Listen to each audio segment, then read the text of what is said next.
सोते हुए आदमी कभी कभी ख्वाब देखता है, कभी अच्छे ख्वाब देखता है, कभी बुरे ख्वाब देखता है।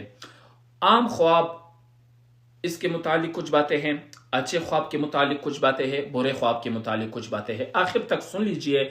अगर आपको वीडियो अच्छी लगी तो दोस्तों से शेयर कर लेना, और इस तरह मजीद अच्छी वीडियो के लिए, दीनी मालूमात हासिल करने के लिए हमारे चैनल को जरूर सब्सक्राइब करें। ख्वाबों के मुतालिक आम आदाब यह है, झूठा ख्वाब बयान न करना, आलिम या खैर ख्वाह के अलावा किसी के सामने बयान न करना, ख्वाब की ताबीर में जल्दी न करना। जिसने ख्वाब में नबी करीम सल्लल्लाहु अलैहि वसल्लम को ख्वाब में देखा, उसी ने नबी करीम सल्लल्लाहु अलैहि वसल्लम को ख्वाब में देखा। नबी करीम सल्लल्लाहु अलैहि वसल्लम की शक्ल में कोई और शख्स नहीं आ सकता। अच्छे ख्वाब के मुतालिक क्या आदाब है? अच्छे ख्वाब पर अल्लाह सुब्हानहु व तआला की हम्द व सना बयान करना।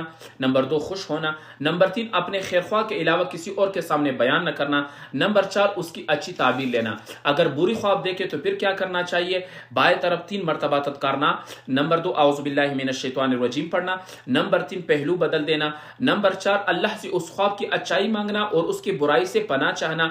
नंबर 5, 2 रकात नमाज पढ़ना। नंबर 6, किसी के सामने उसे बयान न करना।